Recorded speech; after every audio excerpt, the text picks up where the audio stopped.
Hi guys, this is Amber with Little King Art, and today I'm going to show you how to make a basic macrame plant hanger. You're going to need a pot, or you could use a mason jar, scissors, beads that I'll put to the side for now, a ring. This is a brass hoop, but you can also use a wooden hoop, some tape, and at least 4 cords of macrame cord. I'm using this thicker rope.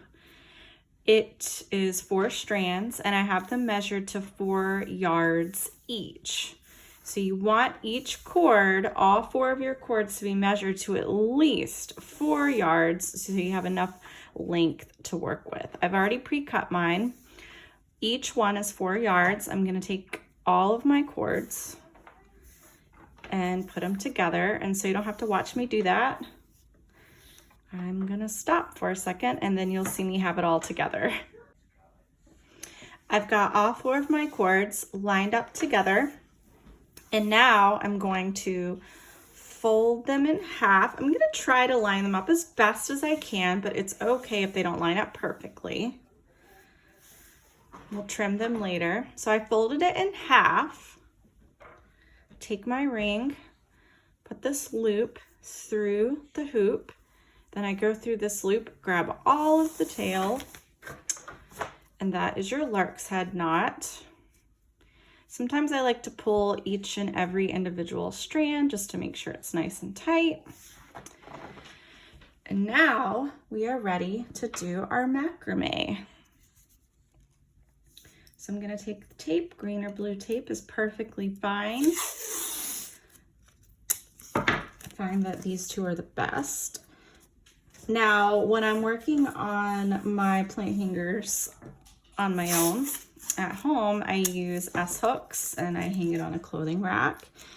But when you're first starting out, I sometimes still use the table end tape. I think it's handy because you can see how to make your knot, and it's very helpful if you're just starting out.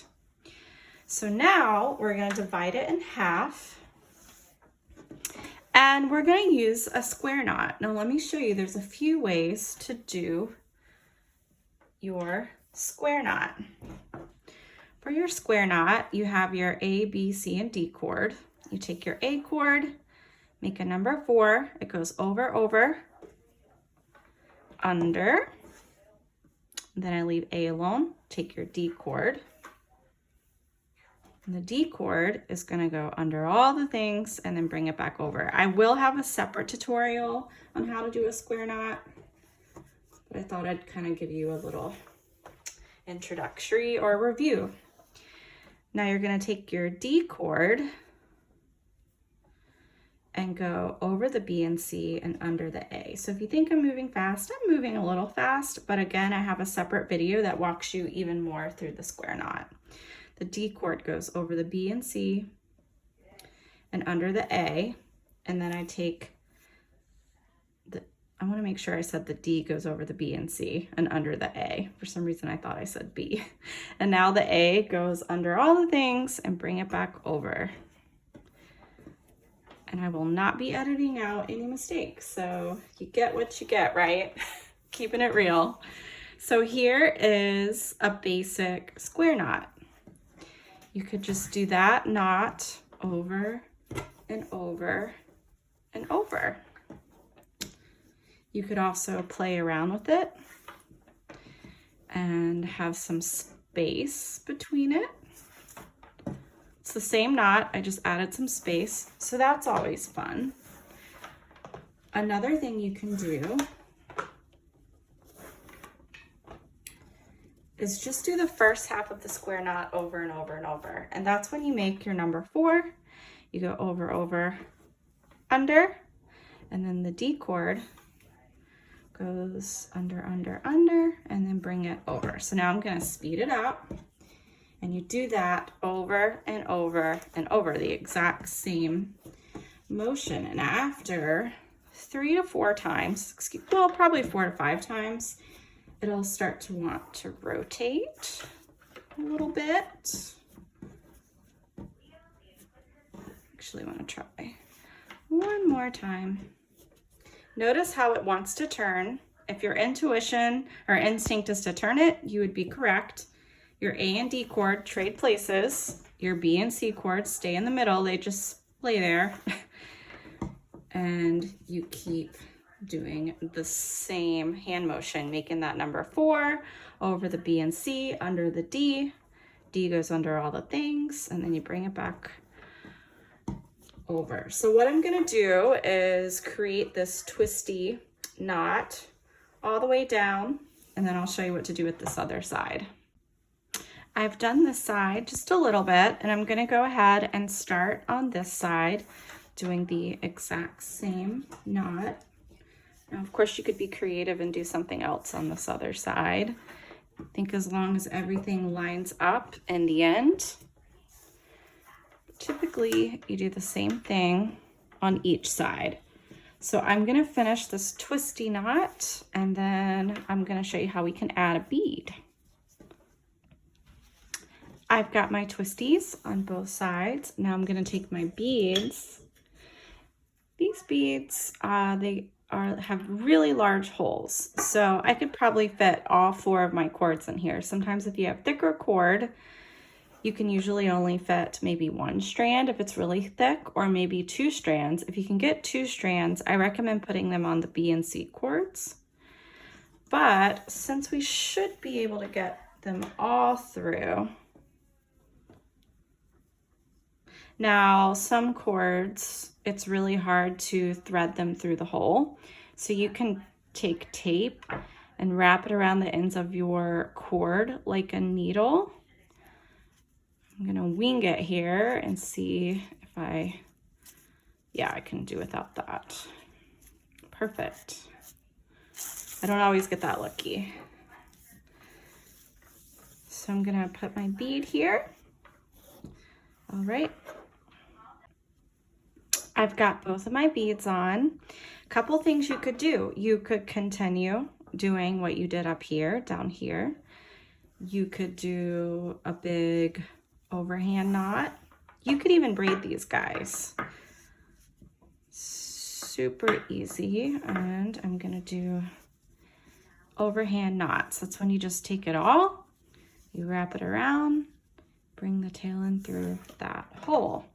Now, my cord's getting a little short. You might have noticed when you do the twisty, especially, your A and D cords will get shorter than your B and C cords. So a little trick you can do, let's say you wanted to continue doing your macrame knots. I've got my A, B, C, and D. You can trade. See what I did there? The B crosses over the A, and the C goes over the D, and then your A and D become B and C. And then you can continue making your knots. And in this case, I guess I'm gonna do just a few flat knots. Now, what I get asked a lot is, how much cord should I have left over so I can fit my pot? You want to have about a yard left. That gives you enough wiggle room to be able to have some space to move your pot down, create the net, which we're going to do in just a second, and then have some leftover cord at the bottom, which always looks nice. So I'm going to finish up these knots here and do it over here, and then we'll create our net. All right, I've got it down to the desired length. I have about a yard, maybe a little less. I went a little short, but that's okay. You could always tie in more cord to the ends, but I'm just gonna work with it. I'm gonna slide this up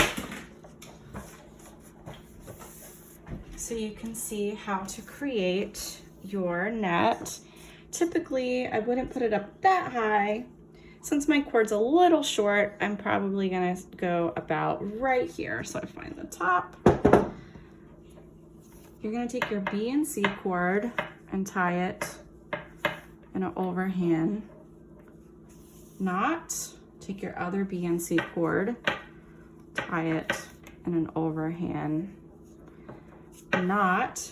here's where it gets fun. I like to just call these, for the sake of simplicity, so it makes sense to you guys, we're just gonna call both of these A cords. You tie your two A cords together.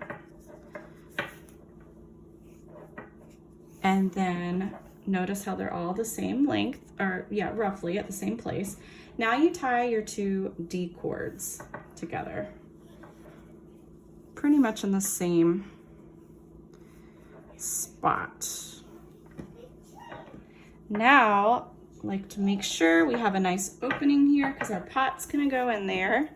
Perfect. The next step, again, I don't know if I've said this already, but usually I like to hang this, for this part, hang it up on a hook. It's a lot easier, but just for the sake of the video so you can see what I'm doing, we're filming it this way. So you need to be very careful making sure we keep this open and we don't cross over anything. So we're gonna take a knot and split it in half.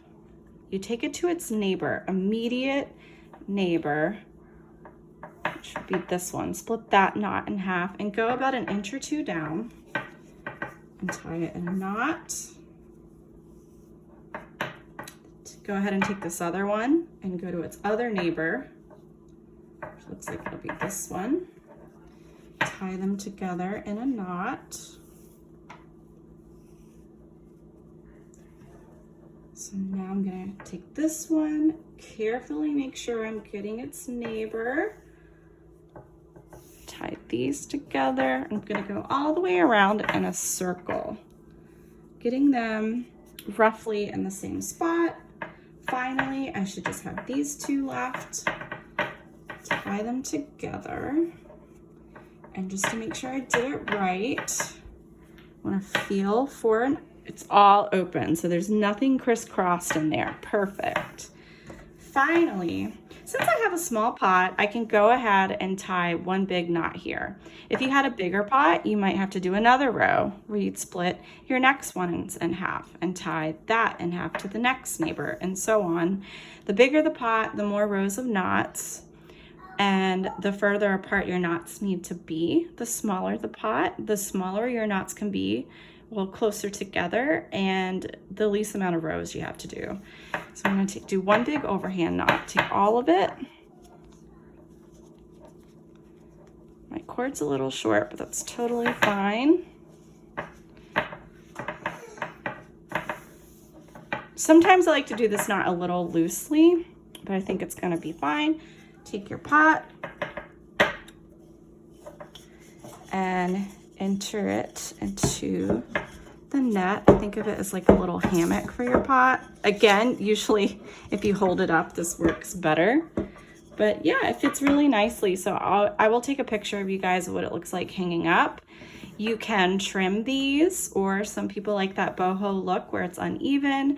If your cord's long enough, you could do some fun macrame designs here. You can add beads, whatever's clever. Thank you so much for watching, you guys. Follow me at Little King Art on my Instagram and Facebook, and go to littleKingArt.com for any of my kits, classes, and patterns. Have a great day, guys. I wanted to pop on here one more time. This is what it looks like. It's super adorable. Please let me know if you have any questions. If you get one of my kits, you try this on your own. I'm always happy to help. Okay, bye guys.